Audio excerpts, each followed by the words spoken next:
सुप्रभात। मैं हूं आपका दोस्त डॉक्टर दर्शन मांगिया।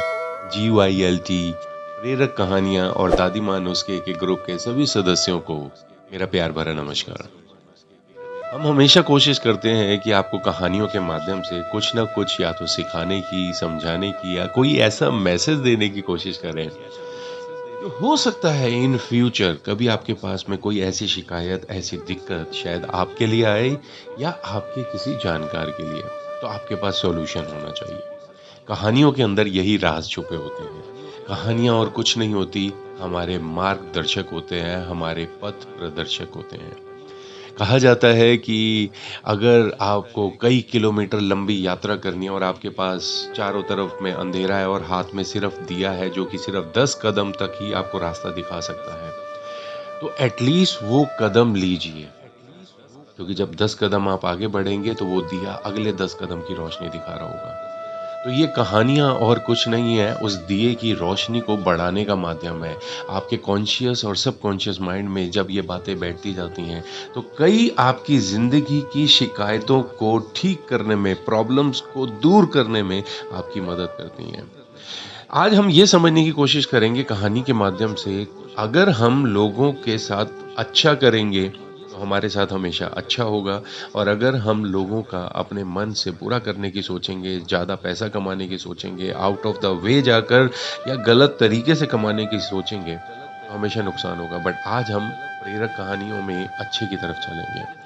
तो हमारी आज की कहानी का शीर्षक है, हमारी महान शक्तियाँ।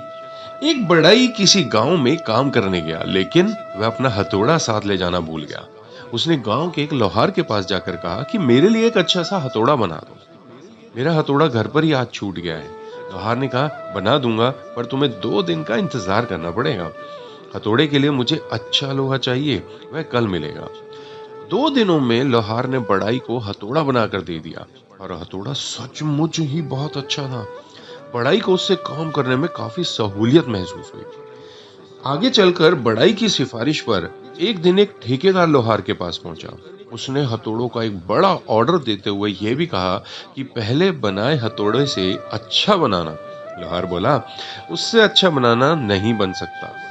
जब मैं कोई चीज बनाता हूँ तो उसमें अपनी तरफ से कोई भी कमी नहीं रखता, चाहे वह कोई भी बनवाए।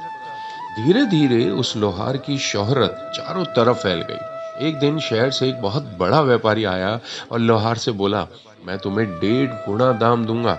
शर्त ये होगी कि भविष्य में तुम सारे हथौड़े केवल मेरे लिए ही बनाओगे, हथौड़ा बनाकर दूसरे को नहीं बेचोगे। लोहार ने साफ इनकार कर दिया। मुझे अपनी इसी दाम में पूर्ण संतुष्टि है और अपनी मेहनत का मूल्य मैं खुद निर्धारित करना चाहता हूँ।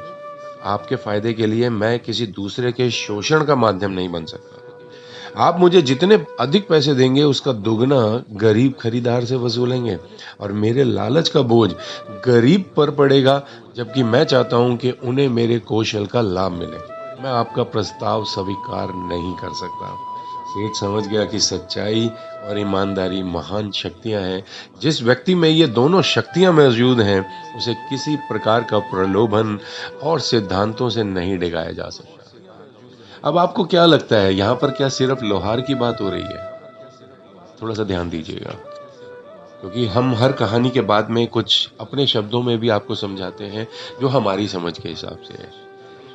तो यहाँ पर सिर्फ लोहार की बात नहीं हो रही है, यहाँ पर सिर्फ आपकी 2 शक्तियों की बात नहीं हो रही है। अगर आप इस कहानी को पूरा निचोड़ के देखेंगे, तो यहाँ पर टोटल 5 लोगों की बात हो रही है। सबसे पहले तो आपकी, क्योंकि इसके अंदर कुछ ना कुछ आपके लिए मैसेज छुपा हुआ है, ताकि आप उसे अभी ना समझ पा रहे हो, बट ये कहानी अगर आपके दिमाग में चली गई, तो कभी ना कभी इसका कोई ना कोई अर्थ आपको ज़रूर मिलेगा, मीनिंग कोई ना कोई ज़रूर मिलेगा। क्योंकि पूरी ज़िंदगी में आपने बहुत सारी चीज़ें देखी हैं जिसकी वजह से आपका एटीट्यूड डेवलप होता है, तो इसका जो भी मीनिंग आपके लिए है, वो आपको मिल जाएगा। दूसरा, इसके अंदर बातचीत डेफिनेटली उस लोहार की हो रही है, क्योंकि इसी का ही तो आपको अभिप्राय सिखाना था कि ज़िंदगी के अंदर ये शक्तियाँ आपके अंदर होनी चाहिए। अगर ये शक्तियाँ आपके अंदर नहीं है, तो अगर आपने पैसा कमा भी लिया, तो मन की शांति और संतुष्टि कहाँ लेके जाएँगे? कहाँ से लेके आएँगे? वो तो फिर ढूंढते ही रह जाएंगे। और ध्यान दीजिएगा, जब आप बहुत सारा पैसा अन अलग तरीके से, अनर्ललग तरीके से, यानी कि जिसको गलत तरीका कहा जाए, उस तरीके से कमा भी लेते हैं। गलत तरीका कुछ भी नहीं होता, देखिए पैसा पैसा होता है। बट ऐसा जिसमें आपने, अगर आपकी कीमत 100 रुपये है और आप उसकी जगह पर 200 500 ले लेते हैं, क्योंकि आपकी बनाई हुई चीज़ या तो किसी और के पास अवेलेबल नहीं है, या तो उसको वैसा कोई नहीं बना सकता, तो दिक्कत आ जाएगी। जो आपकी सही कीमत है सिर्फ वही लीजिए। तो यहाँ पर आपको ये सीखना होगा, क्योंकि इस तरीके से कमाया हुआ धन आगे चलकर आपकी ज़िंदगी को सुख, शांति, समृद्धि सब देगा। पैसा सब आएगा। हमेशा ध्यान रखिएगा, जितना आप पैसे के पीछे भागेंगे वो आपसे दूर जाएगा। जो पैसा आप कमा भी लेंगे ना, वो आपके काम नहीं आने वाला। आपका परिवार आपसे दूर हो जाएगा, आपकी और चीज़ें आपसे दूर हो जाएँगी। पैसा तो आ जाएगा बट मन की शांति दूर हो जाएगी।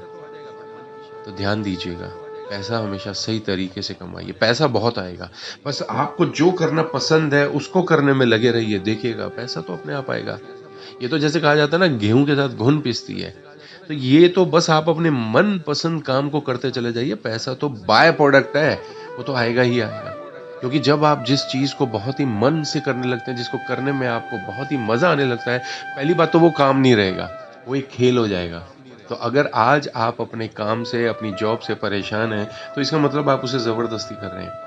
और अगर करना चाहते हैं तो उसमें वो तरीका खोज निकालिए जिससे करने में आपको उसे मज़ा आने लगे। उसको खेल के तरीके से करना शुरू कर दीजिए, आपकी ज़िंदगी बेहतर हो जाएगी। क्योंकि काम में मज़ा ढूँढिए, अगर आप वो काम नहीं कर रहे हैं जिसको करने में आपको मज़ा आता है। तो पैसा तो बाय प्रोडक्ट है। तीसरा, इसमें उस व्यक्ति की बात हो रही है जिसने उस लोहार से प्रोडक्ट बनवाया और उसकी प्रमोशन करना शुरू करी। ये काम हम सभी करते हैं। हमारे को जब किसी की कोई चीज़ पसंद आ जाती है तो हम ऑटोमेटिकली हर किसी का प्रमोशन करना शुरू कर देते हैं। तो जब आप कोई काम बहुत ही दिल से, मेहनत से करेंगे और वो बेहतरीन से बेहतरीन हो जाएगा, तो जिसके पास भी आपका प्रोडक्ट जाएगा वो आपकी प्रमोशन करने पे मजबूर हो जाएगा। तो काम तो आपका वैसे भी बढ़ेगा। तो वो बढ़ना ही बढ़ना है। और यहाँ पर चौथे आदमी की बात हो रही है। ये उस व्यक्ति की बात हो रही है जो उसके पास में उस बढ़ई के रेफरल से आया था, बट उसने आकर क्या कहा कि मुझे इससे बेहतरीन प्रोडक्ट चाहिए, मैं आपको बहुत बड़ा ऑर्डर दे रहा हूँ। ऐसे बहुत लोग आपको मिलेंगे जो यही चाहते हैं कि उनके पास पहले से बेहतर प्रोडक्ट होना चाहिए। कई बारी क्या होता है कि कुछ चीज़ें जहाँ पर जितनी होती हैं उतनी ही बेहतरीन होती हैं, उसे आगे नहीं किया जा सकता। टेक्नोलॉजी आगे तेज और बेहतर होती जाएगी।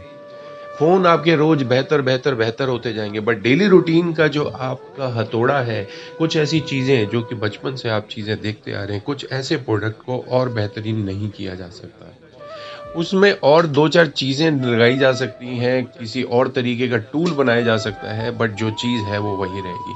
तो यहाँ पर जो चौथा व्यक्ति है, वो बेसिकली ज़्यादा मुनाफ़ा ही कमाना चाहता है, इसलिए कहा कि मुझे उससे भी ज़्यादा बेहतरीन चाहिए। तो आप सभी ने हथौड़ा देखा होगा, क्या हथौड़ा कुछ और तरीके से बेहतरीन हो सकता है? नहीं हो सकता। यस, उसमें एक सर्टेन टाइप ऑफ फ्लो देने के लिए उसका लेफ्ट राइट जो बैलेंस है वो बराबर ज़रूर होना चाहिए। तो इसके लिए एक अच्छे लोहार की ज़रूरत होती है। और पाँचवाँ व्यक्ति, इसमें पाँचवाँ व्यक्ति वो है जो एक्चुअल में अभी हम सभी के अंदर छुपा हुआ है। कहीं पर कोई भी ऐसी चीज़ मिल जाए और मेरे पास में धन हो, सामान बेचने का मेरे पास में सिस्टम हो, तो मैं यही कोशिश करूँगा कि ये प्रोडक्ट सिर्फ़ मेरे पास ही रहना चाहिए और किसी के पास ना हो, तो मैं मन मुनाफ़े के इससे पैसे कमा पाऊँगा। आपने कई ऐसे अफ़सर देखे होंगे जो कि आपकी मजबूरी का फ़ायदा उठाकर आपसे शायद पैसे ले चुके होंगे, या आपके सामने आस-पास कुछ न कुछ ऐसे उदाहरण होंगे कि जहाँ पर अफ़सरों ने, या फिर जहाँ पर भी आपका काम फँस गया है, आपसे कुछ न कुछ पैसे लिए होंगे। ध्यान दीजिएगा, वो पैसा कभी काम नहीं आने वाला। ऐसे लोगों के घरों में जाकर कभी देखिएगा, गृह कलेश बहुत होते हैं। उनके बच्चे जब होते हैं तो वो कभी भी, उनको उस पैसे का फ़ायदा नहीं मिलता। बहुत कम, बहुत कम। जिस तरीके का जैसा पैसा, उस तरीके का वैसे खाना, जिस तरीके का खाना वैसे हमारी सोच। ये एनर्जी को आप किसी भी तरीके से बदल नहीं सकते। इसलिए बड़े-बड़े लोग अपने गिल्ट को कम करने के लिए, जो पैसा जब ज़्यादा कमा लेते हैं, तो वो अपने मन की शांति को ढूँढने के लिए फिर इधर-उधर भटकते रहते हैं। और अभी जितना आपके मन के अंदर संतोष है, वो पहले कभी नहीं होगा था और ना ही आगे कभी होगा। इसको अगर आप बढ़ाना चाहते हैं तो ये आप ही के ऊपर है। तो यहाँ पर अब बातचीत हो रही है मनुष्य की सिर्फ 2 शक्तियों की नहीं, अनगिनत शक्तियों की, बट आपको सबसे ज़्यादा चाहिए संतोष, शांति आपके मन में, आपके दिमाग में। कभी भी आपको गुस्सा नहीं आना चाहिए, आराम से खुशी-खुशी हर काम को करना चाहिए। तो उसकी शुरुआत के लिए ये 2 शक्तियाँ आपको सबसे मेन चाहिए, वो है सच्चाई और ईमानदारी। हो सकता है अभी शायद आप मेरी बात से फॉलो ना कर पाएँ। कई-कई बार मेरे कुछ पोस्ट पर स्माइलिंग इमोजी आ जाता है, उसे अवॉइड कर देता हूँ। क्योंकि एलकेजी का बच्चा कभी एमबीए की क्लास को नहीं समझ सकता, तो उसको अगर स्माइल आ रही है तो आने दीजिए। अच्छी बात है कि उसके चेहरे पे खुशी तो आई या मन में खुशी तो आई मेरी बात को सुन के। कई बारी बातें मेरी सर के ऊपर से जाती हैं, क्यों? क्योंकि अभी शायद आप समझने लायक नहीं हुए या फिर वो समय नहीं आया, आप इतने परिपक्व नहीं हुए हैं। चलने दीजिए, बस। आपको जितना हमारे को समझ में आता है रहिए, बट हमारे साथ बने रहिए। ज़रूरी नहीं है कि आज की बात अगर आपके लिए नहीं है तो शायद आने वाली बात नहीं होगी। कभी न कभी कुछ न कुछ आपके लिए हमारे यहाँ पर ज़रूर, ज़रूर, ज़रूर मिलेगा। छुपा हुआ हमेशा रहता है। हमारी कोशिश यही है कि आपकी ज़िंदगी को बेहतर से बेहतरीन किया जाए, इन्हीं कहानियों के माध्यम से, क्योंकि बचपन से हम ऐसे ही सीखते आ रहे हैं, कभी समझने की कोशिश नहीं की। तो चलिए, फिर मिलेंगे एक नई ऑडियो स्टोरी के साथ, एक नए मैसेज के साथ, आपकी ज़िंदगी को बेहतर से बेहतरीन करते हुए। हमारे साथ जुड़े रहिए, जोड़ते रहिए। Bye bye, take care, have a good day.